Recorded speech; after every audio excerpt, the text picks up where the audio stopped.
just want to thank you for visiting my channel.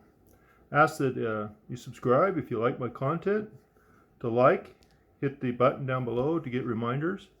My content is kind of all over the place. It might be me just having a talk about something that's on my mind, or I might be trying to show you something, but it's kind of a mixed bag of things.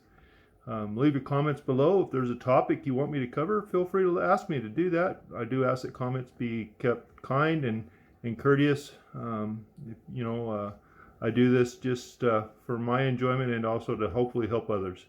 You take care and God bless.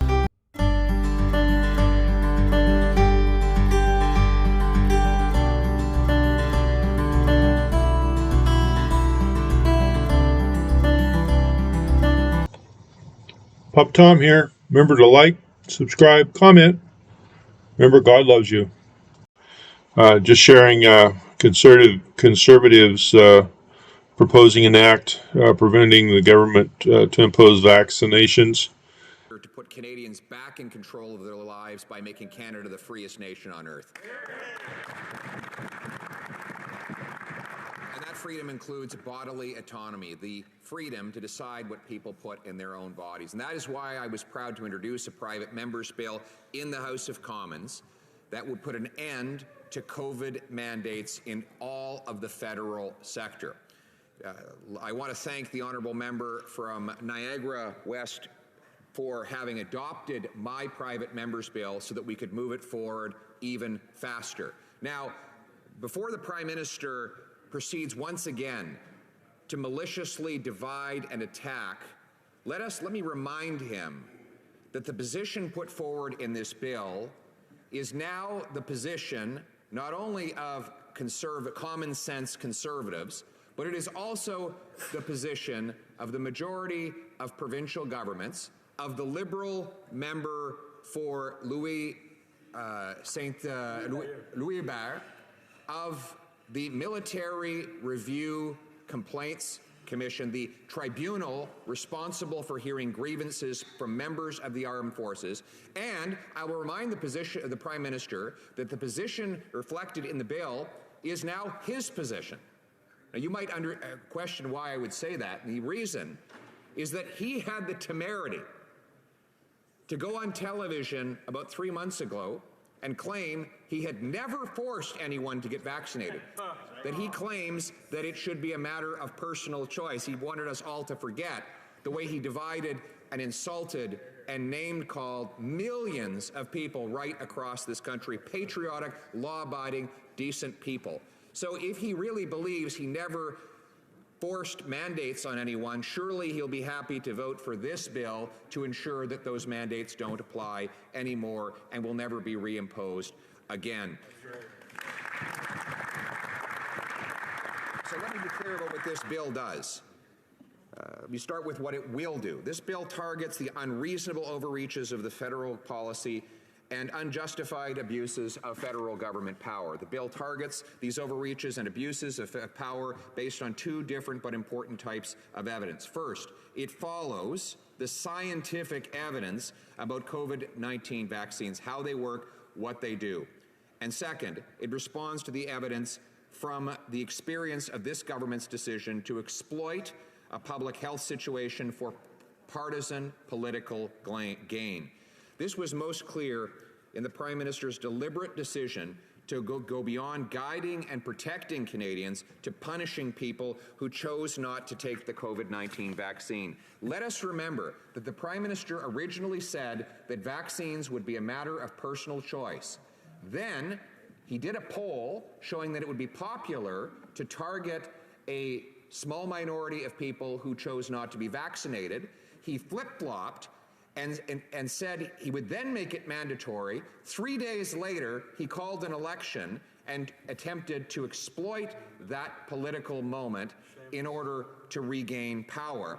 It's funny, when he announced that the vaccine mandates would be imposed on the federal sector, he did it with such political haste based on the advice of not public health experts, but of polling experts, that even his own human resources team at the Treasury Board had put out guidelines suggesting that it would be a matter of personal choice, not mandatory imposition. So while he was advocating for a mandate, his own bureaucracy had published rules against a mandate. That is because they were following the science. They were following the medical science. He was following political science. That's right. This was...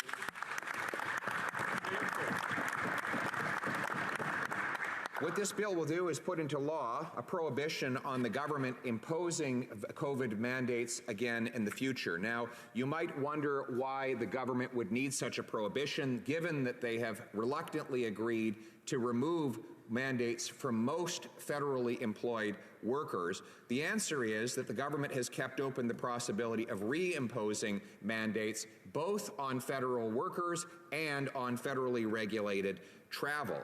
Furthermore, there continue to be military service members who face vaccine mandates even today. It is ironic that these same military service members could legally go into a bar and French kiss with a perfect stranger, but they could not do their jobs in the armed forces. How is that scientifically sound? They could not, for example, go out into a field and practice with their fellow members in infantry, but they could do things that involve far greater and more intimate personal interaction in public places according to the law. How could that possibly be based on science? We know that it is not and never was. Yeah, his analogy is probably not the best, but that doesn't make sense. There's people still, there's people lost jobs. There's all sorts of things because of what was mandated. And this is just trying to prevent that from happening in the future. Tell me, did COVID affect you in any way other than, having to get the shot? Let me know. The Military Grievance Tribunal has ruled that the government's imposition of mandates on service members violated Section 7 charter rights of those members, and that violation was not justified under Section 1 of the Charter, which gives the government the ability to override rights in order to uphold reasonable public interest requirements. So the government's own grievance tribunal has found that the mandates violated the Charter when it comes to members of the armed forces, and yet still the mandates remain in place in open violation of the Charter rights, not according to the Leader of the Opposition, not according to the countless civil libertarians who have been advocating for an end to these mandates, but according to the government's own grievance tribunal, and according, now moving out of the military to the rest of the federal sector, to the PIPSCC, the CAPE, and PSAC, three public sector unions representing 300,000 federal public servants who have brought legal challenges against this government, saying its blanket policy was punitive, unreasonable, and an abuse of management authority. To quote the unions, there was no proper consultation nor a comprehensive process to correctly identifying the possible circumstances faced by our members. Appropriate solutions were not developed by the employer to deal with many individual situations, end quote. But the Prime Minister didn't listen to them. He continued to go forward, firing federal employees who were not vaccinated, and he kept this policy in place even after his public health officer said, and I quote, that we need to get back to normalcy. And I'm going to go back to quoting the Military Grievances External Review Committee on this point. I conclude that the limitation of the griever's right to liberty and security of the person by the Canadian Armed Forces vaccination policy is not in accordance with the principles of fundamental justice because the policy in some aspects is arbitrary, overly broad, and disproportionate. Therefore, I include that the griever's rights rights protected under Section 7 were infringed. And yet, that policy goes on. I find that termination of service for some members was a disproportionate response to their non-compliance with the vaccination policy. I conclude that it was overly broad and not using the least restrictive option in its implementation. I find that the disputed provisions of the CAF vaccination policies are unconstitutional and therefore invalid. This is the government's own grievance tribunal who says this, and yet our heroes, soldiers who loyally served, who followed the law, who put their lives on the line for this country, are out of jobs, out of income, and out of justice. My bill, and the bill now adopted by the member for Niagara, would restore that justice by putting an end to vaccine mandates and COVID vaccine mandates, and ensuring that no such new mandates are reimposed in the future, either for our brave soldiers, sailors or airmen, our public servants, or Canadians seeking to travel in federally regulated sectors, Mr. Speaker.